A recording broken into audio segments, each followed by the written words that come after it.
Hey everybody, it's me, Alec here, back at it again with another episode of the Smashing Brands podcast. Today I have a special guest, Darwin. Thanks for being on the show, man. Thank you so much for inviting me, Alec. I'm excited for this opportunity. Yeah, I'm excited to have you. So the first question I always like to ask is, how do you spend your time on planet Earth? How do I spend my time on planet Earth? Honestly, once you start doing marketing, you're kind of stuck in this world. So I'd say for Yeah, the most part, a lot of marketing and then some gymming and other dumb stuff. I feel it, man. I mean, so what motivated you to want to become an entrepreneur? Because I was on your LinkedIn. You were at another company for a while. Then about 6 years ago, you started your own agency. So what was the inspiration around that? Yeah, well, funny story for you. It was I graduated college in 2008, right? And like any college student, you don't know what the hell you want to do with your life. And all my Yeah, friends were getting jobs, and I absolutely hated school, by the way. So I didn't know what I wanted to do. I always knew I wanted to do business stuff. I Googled how to get rich online, and then it was online marketing. So that was the first thing that popped up right out of college. I did this for 2 or 3 years, doing black hat scams and all that stuff. yeah, You yeah, know, so I was yeah, yeah, trying to do this. Yeah, a long yeah, story yeah. short, I ended up owing 30 grand on my credit card. I couldn't pay it off. Then I had to get a job at an agency, right? At that point, it was like when I couldn't pay my bills, I knew I still want to continue being an entrepreneur. However, I didn't have the funds for it. So I got a job, right? And what when I got that job, and I think a lot of people who go through this entrepreneur journey, what ends up happening is everyone around them shits on them and says, their ideas are stupid and you're gonna fail and blah blah blah. So when I got this job, everyone was like, I told you should have done this right out of college 3 years ago. And in the back of my mind, I was just like, well, this is just a means to an end, right? This isn't the end of my entrepreneur journey. So Yeah. while working entry level, getting paid minimum, I work my way through the ranks, knowing that I still want to start at my own company. But while doing through it, marketing world is small. Everyone knows everyone for the most part. So by that point, I built up my network. We were 5 years in. Funny story with that again is I moved up pretty quickly, right? So I ended up being like the head strategist for all of the East Coast brands. Those included like East Bay, Foot Locker, Victoria's Secrets, and all that stuff. I was getting paid a Yeah. good amount. I also had side clients that was paying me a good amount. And I was actually very comfortable. And at this point, it would have been maybe smart to continue what I was doing. However, I dropped everything. And when I dropped everything, everyone was just like, you're stupid again. Why are you doing this when your life is going okay right now? So I dropped Yeah. everything. I started the agency. I left that company after 5 years, and here we are. Nice. Yeah, I mean, I relate to, dropping a lot of things, even within the whole agency world, because there's so many different clients you can work with, so many different platforms, ways to market. So I'm curious, was there like parts in your agency where you maybe had shiny object syndrome and were tempted to target different kinds of clients? Or like, did it take a certain amount of time to really figure out what you wanted to do? I might be a little bit different in this sense because I actually always knew exactly what our model was, if that made sense. So let me Okay. kind of explain. At the agency I worked at, it was exactly what you were explaining, which really is there wasn't any true system. One person is an expert at one thing, another person is an expert at another thing. And then what ends up happening is, we become generalists, right? These agencies, we weren't known for what we were good at, and nothing was systemized. There were pockets of knowledge with specialized folks. So when I Yeah. started this company, I at the old agency, all I manage everything ecom. So I built this whole bread and butter strategy Ah, off I of see. ecom. Yeah, like I Okay. knew ecom was where I want to be. So that's Mm, where we started at, exactly what we did. We focused on ecom. We branched out to a little bit, we branched out to B2B and nonprofits now. But I always sort of knew exactly the target market on top of what channels we were running because those were everything I built off from the old agency is what I moved off to my company right here. yeah. No, that makes a lot of sense, man. So from where you started to where you are now, how many employees do you have at this point? In total, 20 something. I don't know. We if I were to guess, 23 to 25. We have maybe 18 full time and then the rest are part time. Yeah. We made the Inc. 5000 maybe two years ago ish. So we are growing pretty fast. We're trying to hire. It's a hard market to hire right now in terms of getting the right people who can join the team. But we are Hmm. definitely growing. Yeah. So I mean, what has been your process towards scaling your own business? Yeah, How has that happened?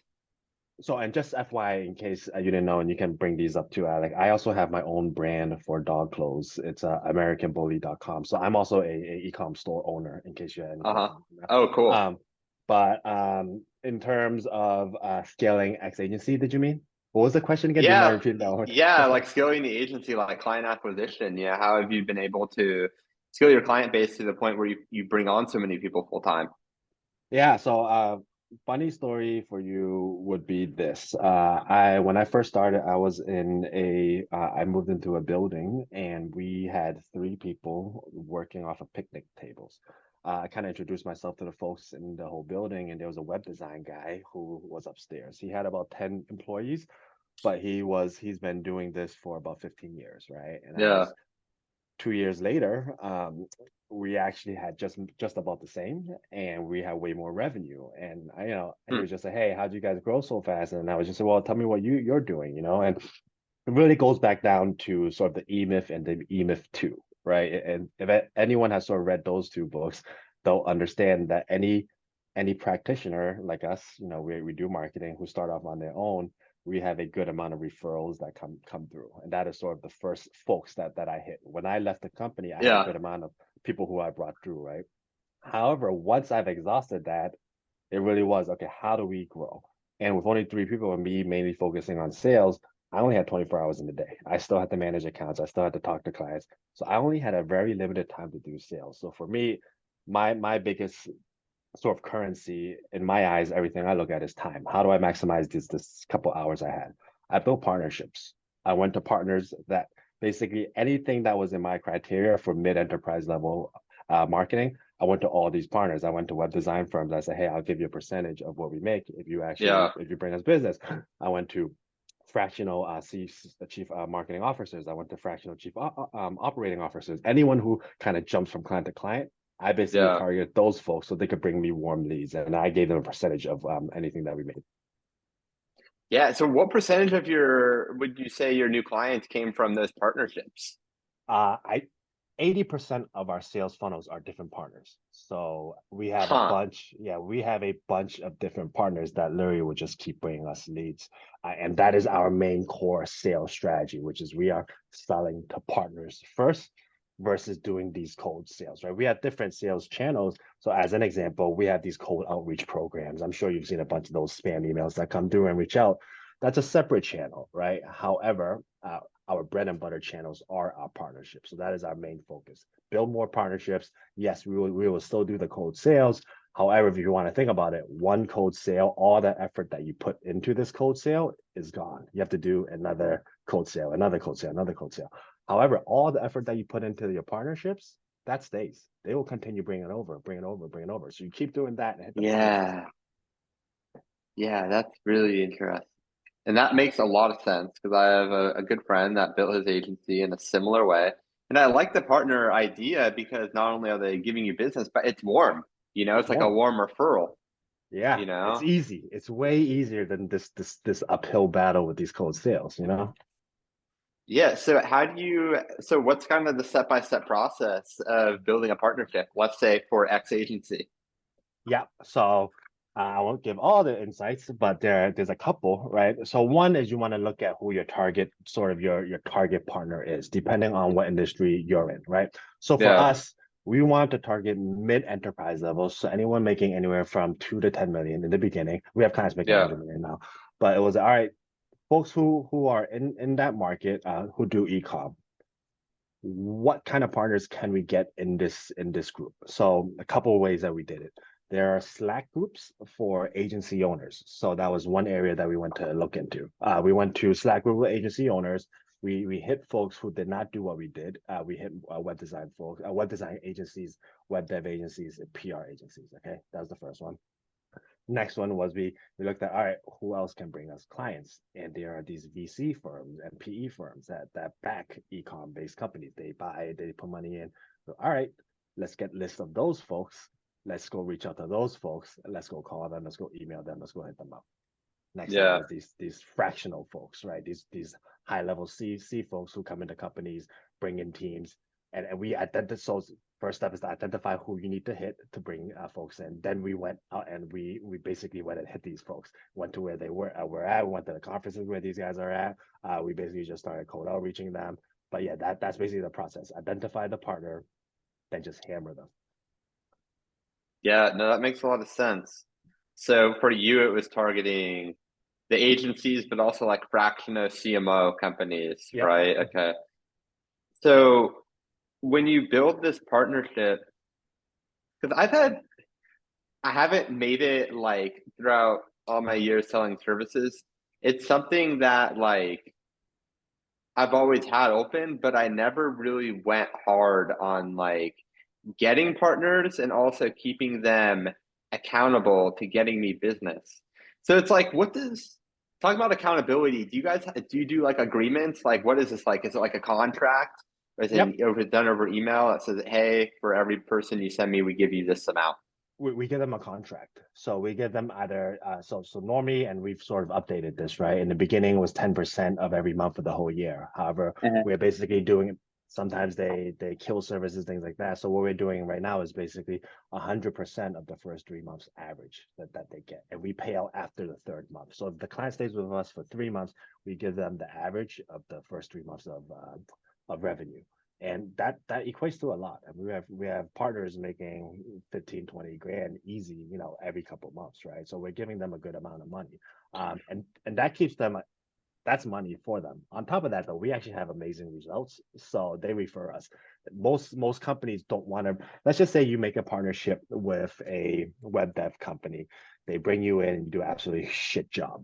They're not going to refer you anymore. Right? So one, you want to at least make sure that your services are down pat. You do have good results, because that is Yeah, that is more important than even the money itself. Then the kicker is the money, because once you start bringing money into this, it really does work for them, because now these folks, there's multiple hundreds of companies hitting them up every single month to say, hey, do you want to bring us on or whatever? They don't offer a single thing. So if you, one, had the results, but two, during the kicker of this bonus or this referral fee, it really does bring it home. The kicker is what sort of starts the conversation, because if you want to think about it, these folks get hit up by all these other guys who want partnerships, who want them to bring the business, but don't offer anything. So that will at least yeah, make you unique enough to start the conversation. Then to carry or to continue this partnership, you do need the results. If you're a company with bad results, these partnerships will not work. right. No, that makes a lot of sense. So, what amount do you give them? One more So time. yep. So the average of the first 3 months, and we only pay out 100% of the average of the first 3 months, and then we only pay out after the first 3 months. But okay, so let's say you sign a client, and that client pays you $5,000 a month to Mhm. manage their ads. Yep. So let's say I referred you somebody, I got you. you I would, got you. I'll yeah, give you. I'll spell out the example for you. Let's just say someone signed up for paid social, as a service, flat fee for $7,000, and there's a percentage if they go over a purchase X amount of spend. They also sign yeah, up for Google Ads, same exact thing. So they also pay 7,000 or percent. Let's just say it's 14 grand off the bat for these two services, right? yeah. Say month one, great. Month two, we have a 30-day out, by the way. So on month three, however, they decide to not do Google Ads because of some reason. So now they've canceled one service. So month three is 7,000. So we're giving them the average of those 3 months. So instead of the 14 that they get, it's the average. So it would be um, somewhere around 10 or 11, because they canceled Google on the last month. So we're not paying them for the full But you give your partners 100%. of that month. Yes. So we give them that 15 or that 20. So basically, let's take the averages out. We basically give them one full month worth of referral fee, if you want to think about it.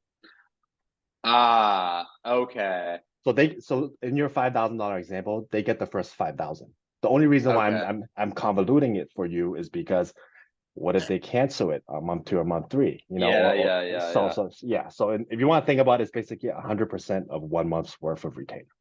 And then what happens after the 3 months? That's it. That's nothing. They just bring us other clients.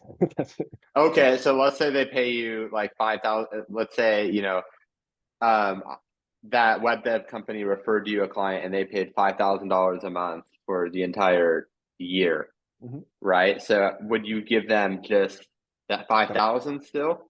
Yep, just that 5,000. They get nothing else. Oh, okay, so it's like really good for the first 3 months and then it's nothing after that. Yeah, yep.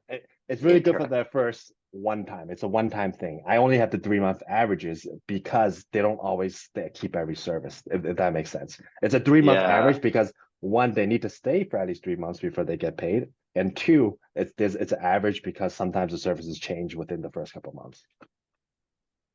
Yeah, yeah, that makes a lot of sense. Okay, so that's like that was really big for you or in your company was okay, one, of course, doing great work. You got to Mhm. retain clients, like Yeah. for sure, that's part of it. But then as far as like new client acquisition, you're saying partners were like 80% of that. Do you guys do any cold? Oh Like yeah, we besides do the go. partnership? Yeah. We do. We use cold outreach programs. We Hmm. pay a company, we want account-based marketing, whatever, where we're doing cold outreach, email blasts, LinkedIn blasts. We do the follow-ups, all those emails that go out. So we do have that. We have different channels, Uh, but partners yeah, is still our biggest bread and butter. yeah. So I'm just curious, what are some of your goals and aspirations with the business now? Like, where are Yeah, you trying to head? I don't know about you, but I absolutely hate agency life. So the goal is to sell this. Hey, yeah. The goal is to sell this when we hit 20 million. So that's sort of where I'm trying to get at. And at the end goal, that or 3 to 4 years down the line, whichever comes first, because it's agency life is not that fun. Not at What's all. what do you like? What's sort of like your dream like aspiration or career that you would do after selling the agency? Yeah, so I mean, I have a bunch of things going on, Alec. Most entrepreneurs do, right? I have a doggy clothing company, AmericanBully.com, Yeah. that is fun for me. I mean, it is fulfilling. I don't have to answer client calls at 11 p.m. at night. I also do real estate. So it's going to be something. It's going to be either one of those two. I'm probably always going to be trying and doing stuff. But really, I'm trying to move all of my money eventually into real estate so that I can just chill and relax. Yeah, that's a really practical answer. Yeah. So, I think a lot of people who'd be listening to this are impressed by how you've been able to get your agency to the level that it is right now. I know you have bigger aspirations, but just like, what you've done so far is impressive. I mean, what do you feel like are some huge lessons that you've learned as a CEO over the past years on how to be a better leader and run a successful company? A couple of things I would say is the biggest lesson would be do not hire your friends. That's the first one. I agree with that. Yeah. It never turns out well. It's always a shit show, So Yeah. that's one. Two is fire fast. Most companies do not, and I've learned that at the end of the day, the faster you do it, the better it is. Because if you want to think about it, if you don't fire them, you're hurting other folks at the company because of this one employee that isn't doing well, right? The faster we learn to fire faster, the better the company grew. Um, Next thing is I think most sort of entrepreneurs or most business owners, they end up working too much in the business instead of on the business.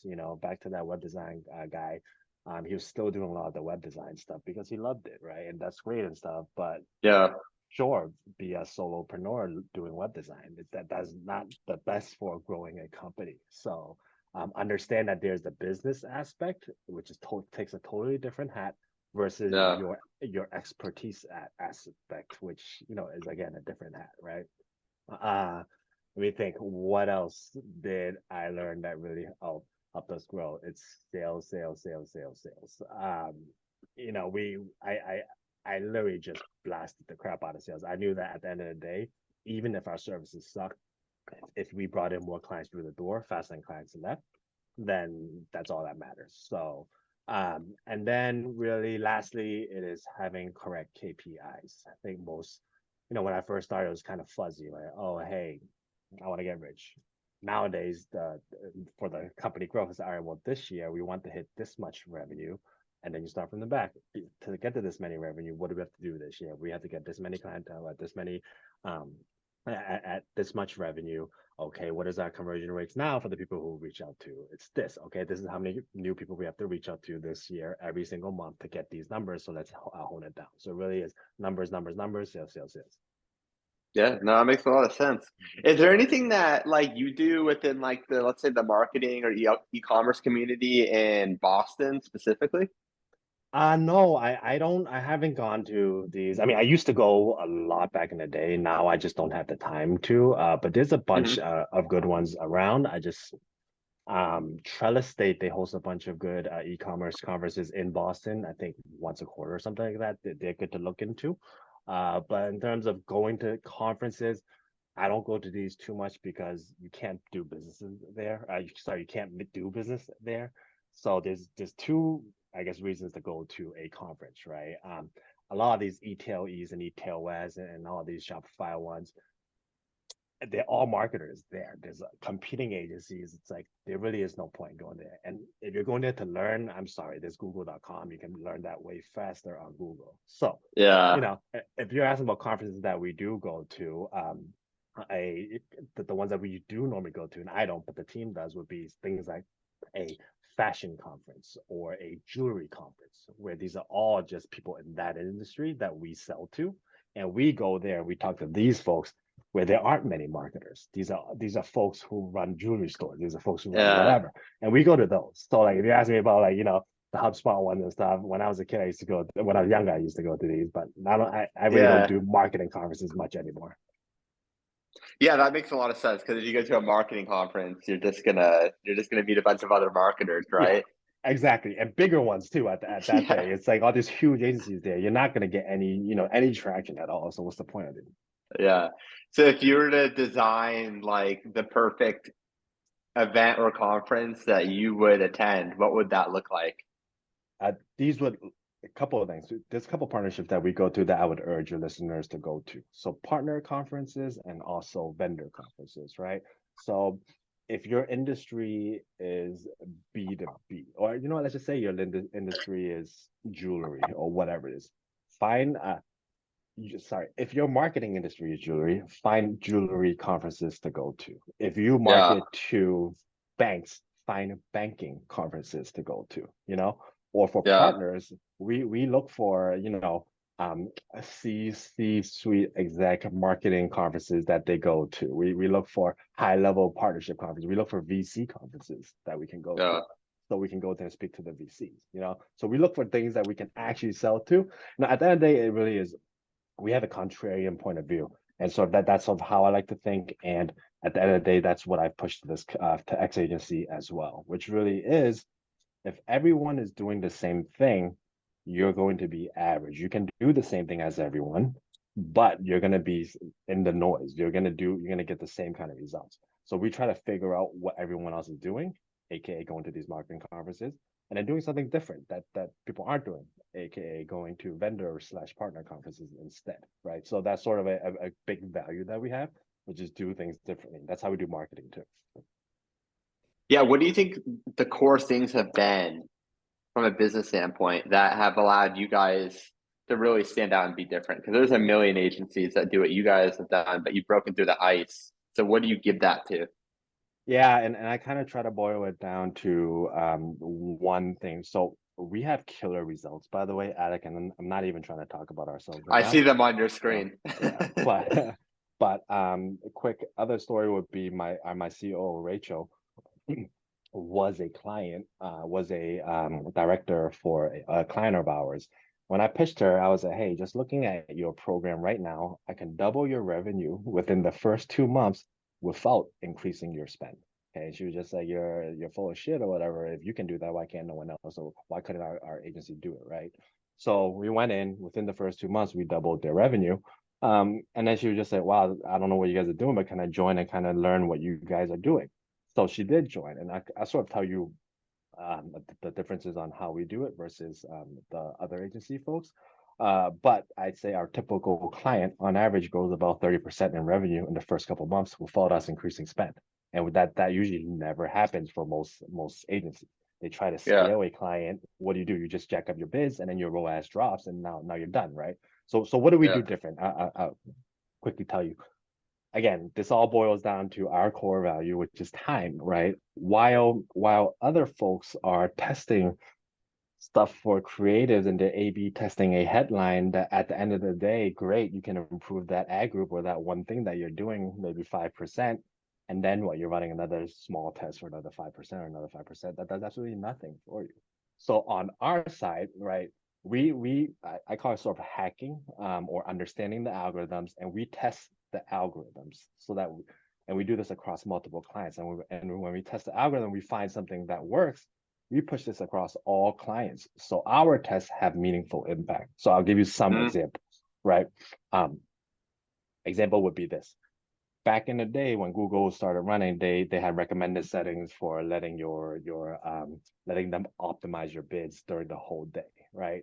That was recommended. Great. However, we're testing, let's not do what they recommend. Let's test manual Mm-hmm. CPCs instead back in the day so we can control it through the entire time. And we were able to drag the CPCs all the way down while still spending that money.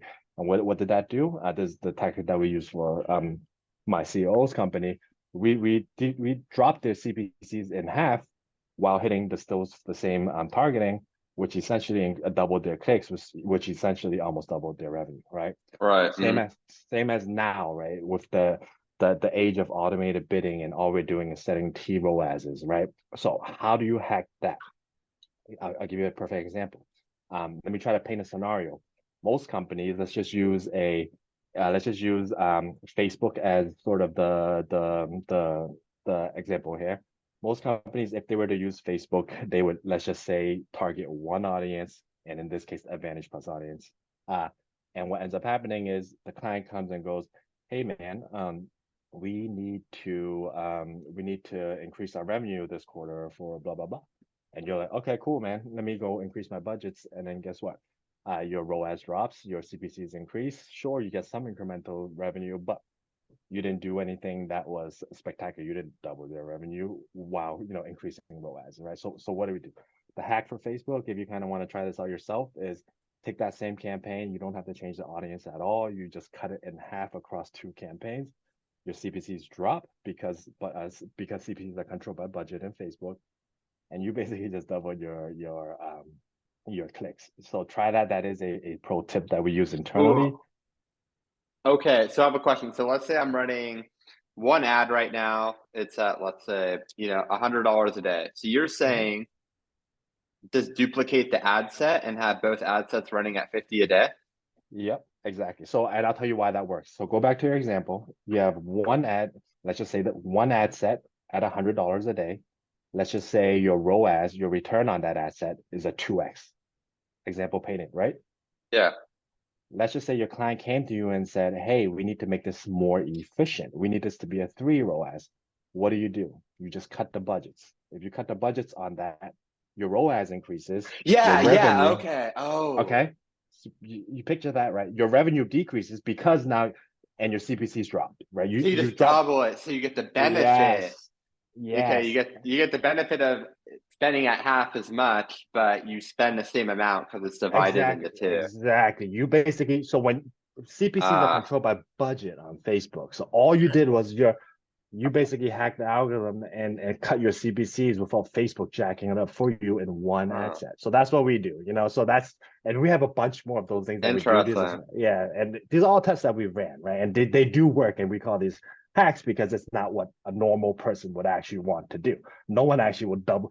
If we when we go to our Facebook reps, they sit down on a call with us and they go, "Hey, why do you have the same campaign and blah blah blah multiple times? You don't recommend that." Uh, Like, so those are the things that we try to look for, and we apply it across the board.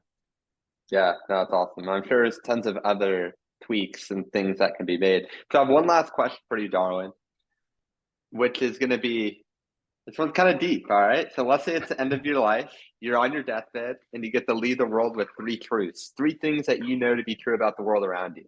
What are they? Wow, that requires some thinking, right? Uh, First big one would be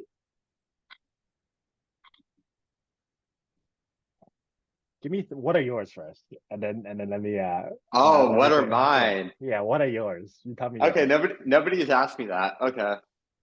So now I got to think about it. Yeah, yeah. I would say the first one is going to be love is everything. Having love for yourself, having love for other people, being kind, that sort of thing. And I think that all kind of originates from love. I would say um, action creates clarity is a big one for me, which is the more things that you do, the more clarity that you find in your own life. And that's been really important for me. And then I would say the last one is going to be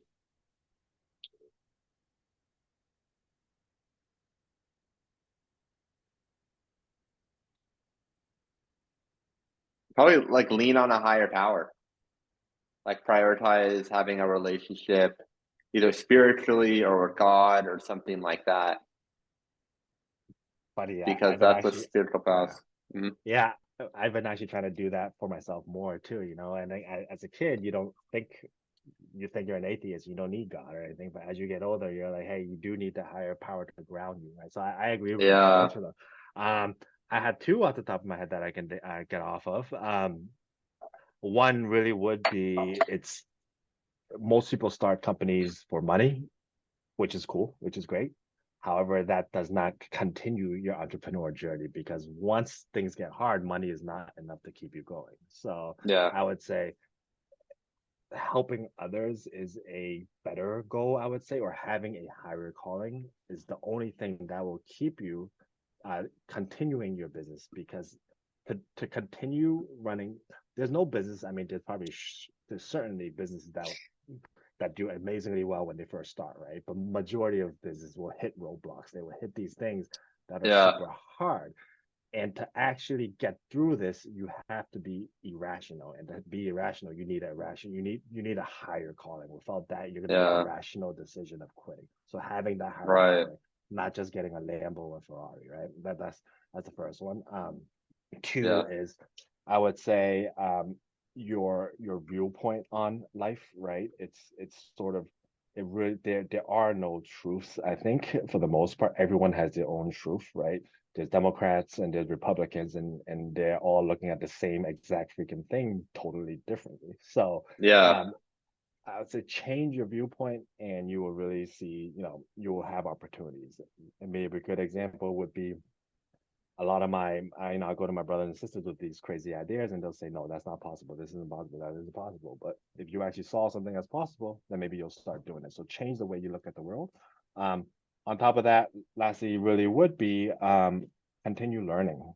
I mean, there are so many things that I have learned during this time of my life that I wish I knew as a kid. So knowledge is king, knowledge is growth, knowledge is happiness, I would say. Most people aren't happy because they're stuck doing the same thing day in and day out. They're not growing. When you start Yeah. growing, you feel great, right? So for folks, I would say continue learning. You will definitely feel better about it. It's self-serving. Continue serving others, and really just change the way you look at the world. Yeah. No, I love that, man. I appreciate it. Well, thanks so much for being on. Where can the viewers follow you? Oh, thank you so much, Alec. I don't do too much social, but if you ever need anything, you can follow me at Instagram at Ice Cream Pancakes. If you have any question you ever need, you feel free to email me. I will always answer them. It just takes forever. Darwin at xagency.com. Cool. Sounds good, man. Well, thanks so much for No, being on the show. thank you so much, Alec, man. It was a good have. It was fun being on here.